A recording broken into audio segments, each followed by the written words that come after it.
আসসালামু আলাইকুম। একেবারে সকাল সকাল আজকের ব্লগটা শুরু করে দিচ্ছি। তো নামাজ পড়ে উঠেছি।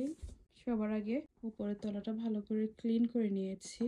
এরপরে আমি অন্যান্য কাজগুলো শুরু করব। তো এই কাজগুলো গতকালকে করার কথা ছিল, তো গতকালকে আর করা হয়নি। হঠাৎ করে কালকে বেড়াতে গিয়েছিলাম, আগের প্ল্যান ছিল না। তো আজকে সকালে গোছগাছ করব, একটু সেগুলো আপনাদের সাথে শেয়ার করব। আমরা ভ্যাকেশনে যাচ্ছি, বাচ্চাদেরকে উঠিয়ে দিয়েছি, ওরা যা পড়বে ওদের কাপড় চোপড়গুলো ওরা আমাকে দেখাবে, তাহলে আমি ওইভাবে গুছিয়ে নিব। তো আজকে রান্না বান্নাও করতে হবে অনেক, আবার কাপড় চোপড়ও গোছাতে হবে। তো ভাবলাম সকাল সকাল এই কাজগুলো করে ফেলি। রান্না বান্না একটু লেট করে করলেও সমস্যা নেই, যেহেতু আমরা আজ রাতে বের হব।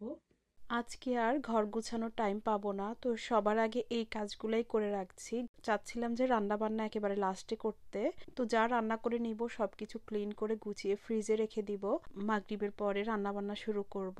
আমরা রাতে 3টা বাজে বের হওয়ার কথা, তো চাচ্ছিলাম যেন রান্না বান্না করে আর যেন ফ্রিজে রাখতে না হয়। তো চাচ্ছিলাম যে যত দেরিতে রান্না বান্না করা যায়, যেহেতু আমাদের পথে 7 থেকে 8 ঘন্টা লাগতে পারে। তো উপরে গোছানোর পরে বাচ্চারা ওদের কাপড় চোপড় বের করে দিয়েছে, আর আমাকেও হেল্প করতে হয়েছে কোনটা নিবে না নিবে। আমি যখনই বাইরে যাই ট্রাই করি ঘরটা ক্লিন করে রেখে যাওয়ার জন্য। তো আমরা যখন বাইরে থেকে আসি তখন দেখবেন যে এমনিতে অনেক টায়ার্ড থাকি, আর ঘরটা যদি নোংরা থাকে, মেসি হয়ে থাকে, এলোমেলো থাকে, তাহলে ঘুরে আসার পরে আরো বেশি টায়ার্ড লাগে। এই কারণে আমি ট্রাই করি যখন আমি বাইরে যাব আমার ঘরে যেন কোনো কাজই না থাকে। বাইরে থেকে ঘুরে আসার পরে তখন কিন্তু বাড়তি অনেক কাজ থাকে আর সবাই টায়ার্ড থাকে, তখন শুধু রিল্যাক্স করতে মন চায়, ঘরের কাজগুলো করতে মন চায় না। এই কারণে আমি সবসময় বাইরে যাওয়ার আগে ট্রাই করি ঘরটাকে যতটুকু পারি আমি ক্লিন করে রাখার জন্য।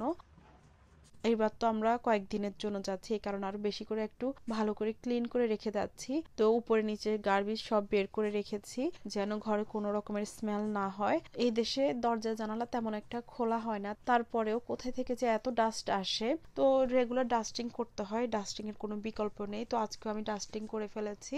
আমি আমার এই ভ্যাকেশন ব্লগটা একটু একটু করে আপনাদের সাথে শেয়ার করব, কারণ একসাথে সবকিছু শেয়ার করতে গেলে ভিডিওটা অনেক বড় হয়ে যায়, আর আমিও টাইম পাই না এডিট করার জন্য, ভয়েস দেওয়ার জন্য। তো এই কারণে আমি ডিসিশন নিয়েছি একটু একটু করে দেখাবো। তো আমি এই যে সকালবেলা উঠেই কি কাজগুলো করেছি সেগুলো আপনাদের সাথে শেয়ার করেছি। নেক্সট ভিডিওটা দেখাবো এখান থেকেই শুরু করব, যে আমি কি রান্না বান্না করলাম আর ওই দিনের কি কাজ ছিল। আর যারা নতুন এসেছেন তাদের কাছে রিকোয়েস্ট রইল, প্লিজ আমার পেজটি লাইক এবং ফলো করে আমার পাশেই থাকবেন। ব্যাকেট কিন্তু আমি ঘুরিয়ে দেখাইনি, আমি বিকালবেলা কিছু সবজি তুলবো, গাছে পানি দিব, তখন আমি ব্যাকইয়ার্ডটা ঘুরিয়ে দেখাবো ইনশাল্লাহ। আজকের মতো এখানেই বিদায় নিচ্ছি। আল্লাহ হাফেজ।